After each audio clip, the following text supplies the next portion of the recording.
Hey, what's up, hello? It's your astrology homegirl Q back with another weekly update for you. And this week we have a few major transits, very Piscean energy for sure. Starting off the week strong with a new moon in the sign of Pisces. We also have Venus, the planet of love and relationships and values, also shifting into its exaltation sign of Pisces. And then we have a Sun-Neptune conjunction also in the sign of Pisces, ending off this Pisces season and the energetic year before we step into the cardinal sign of Aries. Let's hop into how we can channel this energy that will best support us on an individual and collective level. March 10th, we start the week off with a new moon, a super new moon in the sign of Pisces, sitting almost directly on top of Neptune, the modern ruler of Pisces. So triple the Pisces energy starting the week off here. It's going to be inviting us to dive deep into our emotions and our spiritual practices. And with it being a new moon, it is the start of a new lunar cycle. So we have the opportunity to renew our relationships to the unseen and intangible aspects of life. We're also encouraged with it being a super new moon. The energy is going to be intensified and very creative, but also intuitive. It is reminding us to follow our intuition, to understand the natural flow of beginnings and endings as they relate to one another. With all endings come new beginnings, and Pisces season coming to an end, we are encouraged to remember that Aries season is on its way for a new energetic year, a new beginning. So you might feel some intricacies of like endings, of deaths, of chapters closing, but that is to encourage us to really lean into the natural flow state of life, and knowing that at the end of it all, we're being guided, and the flow will lead us to where we essentially need to be at in life. So definitely lean into that energy with this new moon, the ending of this energetic cycle of a year, stepping into the new energetic cycle, and allowing ourselves to embrace the endings in a very creative, intuitive way that will allow us to flow into this new state of being and living. The new moon will also be sextiling Uranus, which is going to give us a backdrop of like expecting the unexpected and disruptions to occur around the new moon. We also have Mercury sextiling Pluto, really encouraging us to have like a true understanding or seeking out understanding for the mysteries of life. All that Piscean energy, we're going to be quite interested in diving deep and knowing more about how it affects ourselves and those around us. Later that evening, we have the moon ingressing into the sign of Aries, really encouraging a sense of assertiveness and like honest conversations around some of the things that we've been having like these epiphanies around. Following that up on Tuesday, March 11th, we start the day off around 10 a.m. with a square from the moon to Ceres, and that's really going to create for us not opposition, but like challenges and issues to start the day off with within the home front. So if you're finding within like your community, places that you frequent that kind of feel like a second home to you, or groups of people that kind of feel like home to you, you might be finding that there is some sense of like independence being sought, and that's causing conflict or issues within that setting or that group of people for you. That being said, later in the day around like 2:50 p.m., Venus is going to shift or ingress into the sign of Pisces, where she is exalted. She feels quite powerful here. This is her stage. This is her light. It's just like, it's a beautiful place for Venus to be. She is in an abundance of love, overflowing love and energy that is heart-centered, which is great for Venus. We're going to find that over the next 3 weeks that Venus is in the sign of Pisces, that as a collective and as individuals, we're going to be more heart-centered in our approaches to family, finances, the things that we value, things that we are in a relationship with on any level, shape, way, or form, is going to be very much so heart-centered energy. At the end of the day, we do have the moon in a conjunction with Chiron, which is going to allow us to really address and soothe and like handle any emotional wounds that we did not realize were rooted in fear or worry, or did not even realize that we had. The moon conjuncting Chiron later that day is definitely going to bring that stuff up to the surface for us to address properly. With Venus being in the sign of Pisces, hopefully that will be a lot easier for us to take in and receive. Tuesday, March 12th, we definitely start the day off a little rocky, a little intense. Around 8:30 a.m., we do have the moon conjoining the goddess of discord, Eris, and that's going to create for us this like intuitive need to act upon our emotions, our instincts. It's going to be very instinct-led actions, and that's going to be supported even more with Mercury and a semi-square to Uranus later that day. Yeah, the energies are erratic is what I would say. Like erratic behavior, unexpected reactions emotionally and intuitively to things that we are trying to make sense of, which is quite hard for Mercury to do in the sign of Pisces.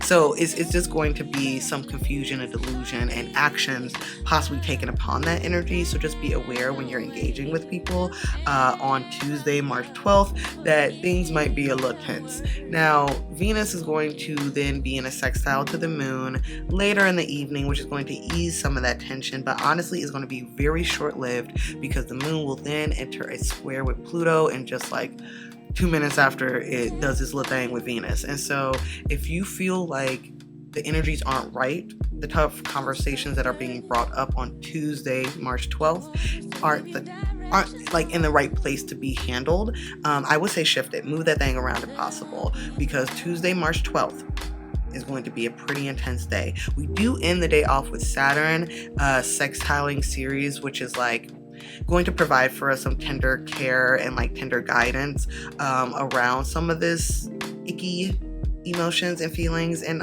conversations. But I personally would just be like, nah, let's move things around if possible. Let's shift gears and reschedule, babes. Let's do that. Wednesday the 13th, we do have the moon in the sign of Taurus, starting the day off quite sensible, I would say. We're getting back to the basics of things. It will sextile Saturn, which is going to create for us this energy or this like understanding of needing to lean into common sense. The use of common sense is going to be good, stable energy throughout the day for the most part. The moon will conjoin Jupiter around 4 p.m., urging us to lean into the simple pleasantries of life and to really enjoy where it is that we're at, what it is that we have, and those who we love. That being said, Venus is going to be in a semi-square to Chiron later that evening, and that's going to be like the only snag in the day energetically, where like things are just like a little tense, a little awkward, a little painful even maybe. With this semi-square to Chiron is going to be hashing up or like bringing up old relationship wounds to the surface for us to actually hold and handle potentially. It's a great opportunity to, heal some things for us at the end of that day. March 14th, that Thursday, there are a lot of intense energies, I would say, or just like moving energy and emotions that we're going to have to work through with a fairly like important transit happening that's going to like amplify the difficulties around expressing ourselves with these emotions. We start the day off with the moon conjoining Uranus, the planet of disruptions, and really just shifting the energy from the moon in Taurus, sextiling Saturn on Wednesday, and to today where it is conjunct Uranus in Taurus, but also moving into a square with Mars in Aquarius around 9 a.m. So with the moon conjoining Uranus, disrupting those vibes, and then moving into a square, a tough transit for it with Mars in Aquarius, the energies they're intense, okay? We're gonna be feeling like something throughout the day. Then we have the moon sextiling the sun, which is going to ease things a little bit, okay? It's going to bring about some type of ease for us, but it won't be significant enough to overcome the fact that Mercury will be in a semi-square to Mars as well. The way that we communicate and express ourselves verbally, right? Creatively, will be in a semi-square to the way that we move in action and, impose our willpower upon things, okay? So those two things are going to have challenges and obstacles that they have to overcome, and I just don't think that hard conversations are what's needed that day, okay? So I would just be mindful with like how we are sitting with our emotions and sitting with our mindsets made upon those emotions that we're feeling. Definitely don't outreach too much this day. I would say I would definitely lean into the self and work on these angsty feelings that are being brought to surface through these. March 15th, that Friday, we're gonna wake up, and some of us might be affected by the moon squaring Venus and feel a bit confused or a bit at unease, not being able to like adequately express what it is that they're experiencing. And you might find yourself working alone or in solitude, just like working through and holding and like caring for those feelings that are coming up for you with this transit. Mid-afternoon, the moon will be sextiling Eris, but baby, that's not going to be helping us too much. It's going to have us more focused on like fulfilling our own personal agendas, but no type of bargaining or compromise or coming together after like these misunderstandings that we've been experiencing the last couple of days. At the end of the day, around like 5 p.m., like when you're having dinner and whatnot, those conversations, those ain't gonna be helping either, okay? The Gemini moon is gonna be quite aloof, quite distant, too focused in many places, and it will be squaring Saturn in the sign of Pisces, also lost in the sauce about things, just very aloof in its own nature. So we're not getting too much help from the stars as far as like communicating through some of these like odd feelings that we've all been experiencing the last couple of days. March 16th, that Saturday, we're going to wake up and tensions are still going to be quite high for us. Mercury will be squaring Sirius, which is going to be creating for us challenges around our ability to communicate to our loved ones what we need. And to be quite honest with you, we may not even have the time to listen to what those folks got to say back. So it might not be the most conducive thing to try to speak out and try to communicate what it is if you're finding that you yourself are just like not at a capacity to even hold what it is that they're saying in return to you. Conversations go both ways, folks, and we just have to remember that. Later in the day, the moon will be making a series of different like transits and aspects to different planets, which is going to create in us a wanting to maybe, engage in some solo activities to find grounding within ourselves and express to ourselves what it is that we're actually needing, and in what ways. Later that evening, we do have the moon squaring the sun and Neptune around 9 p.m. and that is truly going to have an effect on our mind's capacity for like clear reasoning and a logical sequence of like understanding. So if you're just having trouble conceptualizing things, or you're feeling as though you're running into walls with other people who just aren't able to grasp and hold what it is that you're communicating to them very well, know that this energy is like prevalent, and it's probably best that you just like take a step back from things and convene with yourself. You know what I'm saying? Be one with self. March 17th, that Sunday, we have the sun in the sign of Pisces conjoining Neptune, the ruling planet of Pisces. So like an explosion of Pisces energy that Sunday, okay? We're going to find that our physical and psychic sensitivities are heightened and expanded.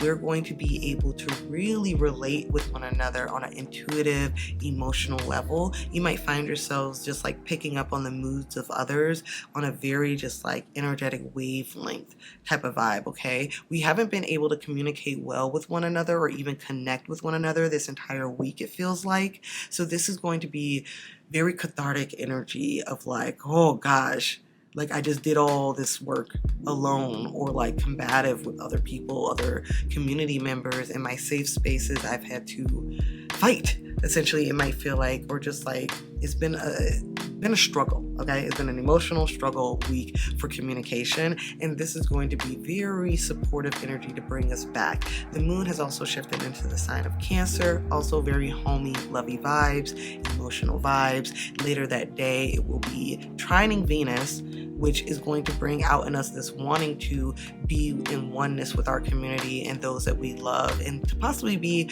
like, chilling at somebody's crib having dinner, okay? We're coming back together in our communities, in our creativity, in our home settings in a way that is very beautiful. It is a very nice, soft way to end the week, having started off with like Piscean energy that gets lost in the sauce a bit throughout the week, that then comes back tenfold by the end of the week here. All right, so that's the week, y'all. It's intense, it's passionate, it is like a lot happening, a lot of growth opportunities I see ahead of us, but nothing that we're not able to handle, with the new moon really giving us this new fertile land to kind of plant our seeds in. I have no doubt that we are on the right track. If you're here, if you're watching this, yo, baby, you're doing what you need to do. That's you're doing a good job already. Don't forget to like, subscribe, and comment in the box below, the comment box below. If you have any questions, insights, or inquiries about these transits, if you're seeing and recognizing the patterns of the stars play out in your life, I am so interested in knowing. So don't be too shy to share with us here what you are experiencing personally. That being said, I do want to thank you again for joining me here. And if you want to work with me one-on-one, definitely check out the description box below to see how you can connect with me to receive some of my services. I hope you all have a wonderful, wonderful week ahead of you. And thank you for checking in. And I can't wait to check back with you next week.